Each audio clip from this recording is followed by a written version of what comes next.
আমি আমাদের এই বিয়েটা মেনে নিতে পারছি না, কারণ আমি একজনকে প্রচন্ড ভালোবাসি। আমি আমার পরিবারের চাপেই এই বিয়েটা করতে বাধ্য হই। আমি জানি না আমি কতটুকু আপনাদের সাথে অ্যাডজাস্ট করতে পারবো, কিন্তু আমি একদমই মন থেকে মেনে নিতে পারছি না। আমি জানি আপনার সাথে আমি যেটা করেছি এটা ভীষণ অন্যায়, আর আপনি আজকের পর থেকে আমাকে ঘৃণা করবেন।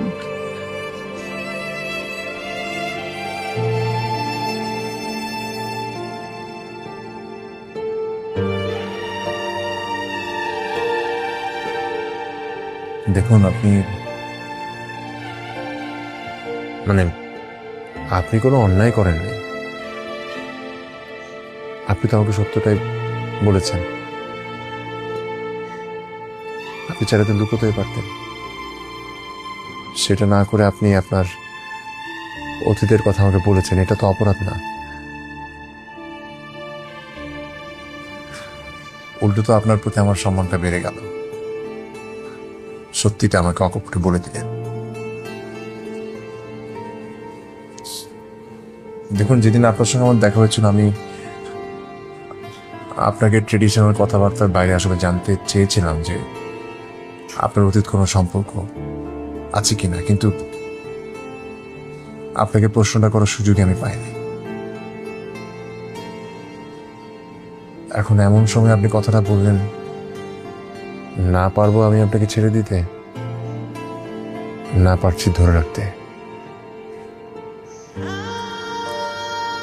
আপনি আমাকে হাজব্যান্ড হিসেবে না হোক, বন্ধু হিসেবে তো মেনে নিতে পারেন নাকি? হ্যাঁ, আমি আপনার পাশে থাকবো, আপনি চিন্তা করবেন না। মানে আমি বুঝতে পারছি আপনি খুবই বাজে একটা মানসিক অবস্থায় আছেন এখন, তাই আর অনেক কথা বলে আপনাকে কষ্ট দিতে চাই না। এই মুহূর্তে আমার আসলে আপনার মন ভালো করা উচিত, রাইট? আপনার কাছে সবকিছু খুব সহজ মনে হচ্ছে, কিন্তু আমার কাছে মোটেও সহজ মনে হচ্ছে না। আপনি এখন হাজার চেষ্টা করলেও আমার মন ভালো করতে পারবেন না। হাজার না, আমি একটা চেষ্টাতে আপনার মনটা ভালো করতে পারবো। এই নিন।